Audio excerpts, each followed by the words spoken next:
हरे कृष्णा।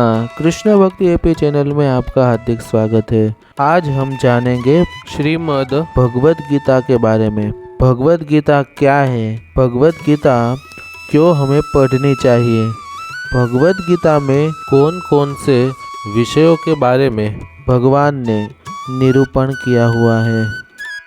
भगवद गीता को गीतोपनिषद भी कहा जाता है। यह वैदिक ज्ञान का सार है और वैदिक साहित्य का सर्वाधिक महत्वपूर्ण उपनिषद है। भगवद गीता का मर्म भगवद गीता में ही व्यक्त है। यह इस प्रकार है, यदि हमें किसी औषधि विशेष का सेवन करना हो तो वो किसी चिकित्सक के आदेश अनुसार ही करना होता है। अगर हम मनमाने ढंग से या किसी मित्र की सलाह से औषधि ले लेंगे तो उसका हमारे शरीर पर गलत असर होगा। इसी प्रकार भगवद गीता को इसके वक्ता द्वारा दिए गए निर्देशानुसार ही ग्रहण करना या स्वीकारना चाहिए। भगवद गीता के वक्ता भगवान श्री कृष्ण है। भगवद गीता के प्रत्येक पृष्ठ पर उनका उल्लेख भगवान के रूप में हुआ है। निसंदेह भगवान शब्द कभी कभी किसी भी अत्यंत शक्तिशाली व्यक्ति या किसी शक्तिशाली देवता के लिए प्रयुक्त होता है, और यहाँ पर भगवान शब्द निश्चित रूप से भगवान श्री कृष्ण को एक महान पुरुष के रूप में सूचित करता है। किंतु साथ ही हमें यह जानना होगा कि भगवान श्री कृष्ण पूर्ण पुरुषोत्तम भगवान है, जैसा कि श्रीपाद शंकराचार्य, श्रीपाद रामानुजाचार्य, श्रीपाद मध्वाचार्य, श्रीपाद निम्बार्क स्वामी, श्री चैतन्य महाप्रभु तथा भारत के वैदिक ज्ञान के अन्य विद्वान आचार्यों ने पुष्टि की है। भगवान ने भी स्वयं भगवद गीता में अपने को परम पुरुषोत्तम भगवान कहा है और ब्रह्म संहिता में तथा अन्य पुराणों में, विशेषतया श्रीमद् भागवतम महापुराण में वे इसी रूप में स्वीकार किए गए हैं। कृष्णस्तु भगवान स्वयं। अतएव श्रीमद् भगवद गीता हमें भगवान ने जैसे बताई है वैसे ही स्वीकार करनी चाहिए। अतएव भगवद गीता को भक्ति भाव से ग्रहण करना चाहिए। तो भगवद गीता है क्या? भगवद गीता का प्रयोजन मनुष्य को भौतिक संसार के अज्ञान से उबारना है। प्रत्येक व्यक्ति अनेक प्रकार की कठिनाइयों में फंसा रहता है। जिस प्रकार अर्जुन भी कुरुक्षेत्र में युद्ध करने के लिए कठिनाई में था, अर्जुन ने श्री कृष्ण की शरण ग्रहण कर ली। फलस्वरूप इस भगवद गीता का प्रवचन हुआ। जब मनुष्य जीवन के वास्तविक प्रयोजन को भूल जाता है तो भगवान कृष्ण विशेष रूप से उस प्रयोजन की पुनर्स्थापना के लिए अवतार लेते हैं। भगवद गीता की विषय वस्तु में 5 मूल सत्यों का ज्ञान निहित है। सर्वप्रथम ईश्वर के विज्ञान की और फिर जीवों की स्वरूप स्थिति की विवेचना की गई है। ईश्वर का अर्थ नियंता है और जीवों का अर्थ है नियंत्रित। यदि जीव यह कहे कि वह नियंत्रित नहीं है अपितु स्वतंत्र है तो समझो कि वह पागल है। जीव सभी प्रकार से कम बद्ध जीवन में तो नियंत्रित है ही। अतएव भगवद गीता की विषय वस्तु ईश्वर तथा जीव से संबंधित है। इसमें प्रकृति, काल, समस्त ब्रह्मांड की काल विधि का प्रकृति का प्रागट्य तथा कर्म की भी व्याख्या है। यह दृश्य जगत विभिन्न कार्यकलापों से ओतप्रोत है।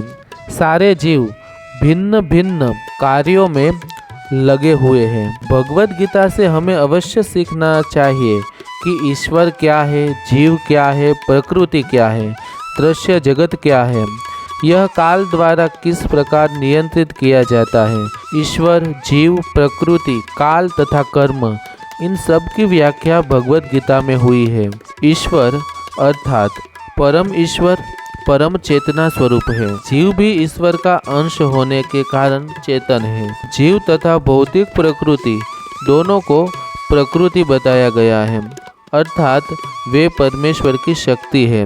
किंतु इन दोनों में से केवल जीव चेतन है, दूसरी प्रकृति चेतन नहीं है, यही अंतर है।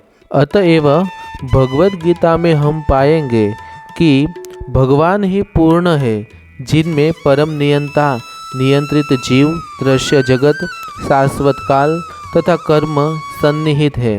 और इन सब की व्याख्या इसके मूल पाठ में की गई है।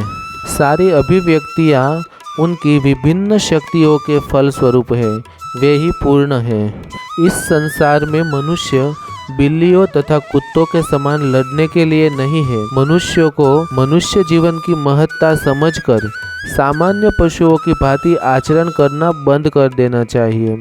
मनुष्य को अपने जीवन के उद्देश्य को समझना चाहिए और उसका निर्देश वैदिक ग्रंथों में दिया गया है, जिसका सार भगवद गीता में मिलता है। वस्तुतः भगवान के साथ हमारा संबंध सेवा का संबंध है।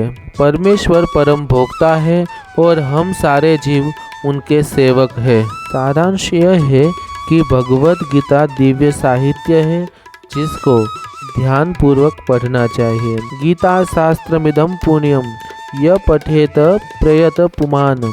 यदि कोई भगवद गीता के उपदेश को पालन करे तो वह जीवन के दुखों तथा चिंताओं से मुक्त हो सकता है।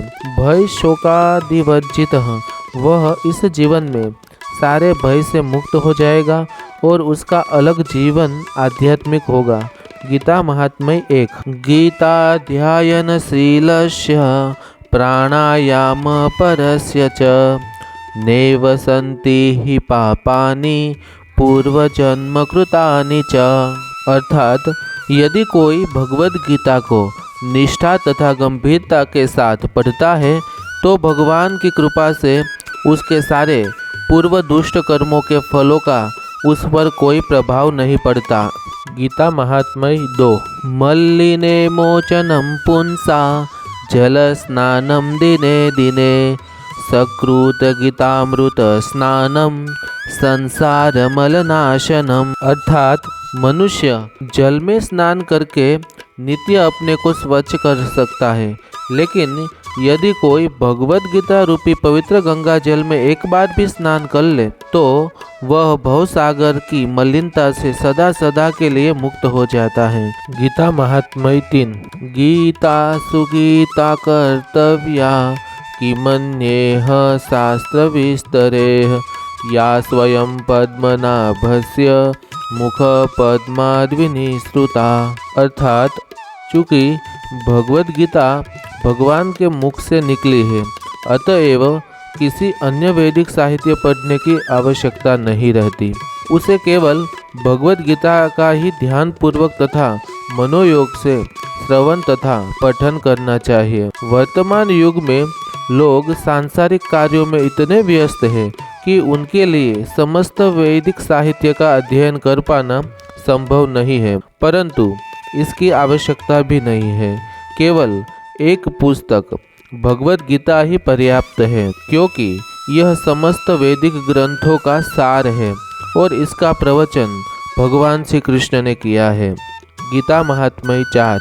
भारतामृत सर्वस्वं विष्णु वक्त्राद्विनिसुतं गीता गंगोदकं पीत्वा पुनर्जन्म न विद्यते।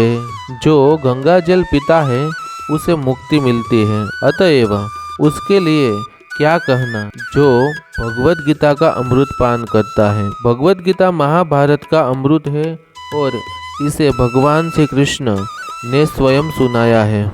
भगवद गीता भगवान के मुख से निकली है और गंगा भगवान के चरण कमलों से निकली है। निसंदेह भगवान के मुख तथा चरणों में कोई अंतर नहीं है, लेकिन निष्पक्ष अध्ययन से हम पाएंगे कि भगवद गीता गंगा जल की उपेक्षा अधिक महत्वपूर्ण है। गीता महात्म्य 4। सर्वोपनिषदो गावो दोग्धा गोपाल नंदन पाठो वत्स सुधीर भोक्ता दुग्धम गीतामृतम महत। अर्थात यह गीतोपनिषद भगवद गीता जो समस्त उपनिषदों का सार है, गाय के तुल्य है और ग्वाल बाल के रूप में विख्यात भगवान कृष्ण इस गाय को दूह रहे हैं। अर्जुन बछड़े के समान है और सारे विद्वान तथा शुद्ध भक्त भगवत गीता के अमृतमय दूध का पान करने वाले हैं। गीता महात्म्य 6। एकम शास्त्रम देवकी पुत्र गीतम एको देवो देवकी पुत्र एव एको मंत्रस्य नामानि यानि कर्माप्येकम तस्य देवस्य सेवा। अर्थात आज के युग में लोग एक शास्त्र, एक ईश्वर, एक धर्म तथा एक वृत्ति के लिए अत्यंत उत्सुक है। अतएव एक शास्त्रम देवकी पुत्र गीतम, केवल एक शास्त्र भगवत गीता हो जो सारे विश्व के लिए हो। एको देवो देवकी पुत्र एवं, सारे विश्व के लिए एक ईश्वर हो भगवान श्री कृष्ण। एको मंत्रस्य नामानि यानि, और एक मंत्र, एक प्रार्थना हो, उनके नाम का कीर्तन। हरे कृष्णा कृष्ण कृष्ण हरे हरे, हरे राम राम राम हरे हरे। कर्माप्येकम तस्य देवस्य सेवा, और एक केवल कार्य हो भगवान की सेवा। गीता महात्म्य 7। भगवत गीता तो पूरा ज्ञान का भंडार है। भगवत गीता में हमारे जीवन के सारे प्रश्नों का उत्तर है। हमें हर रोज़ भगवत गीता का पाठ करना चाहिए।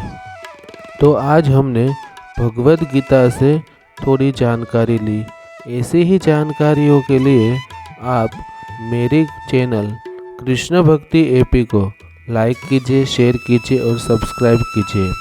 हरे कृष्णा।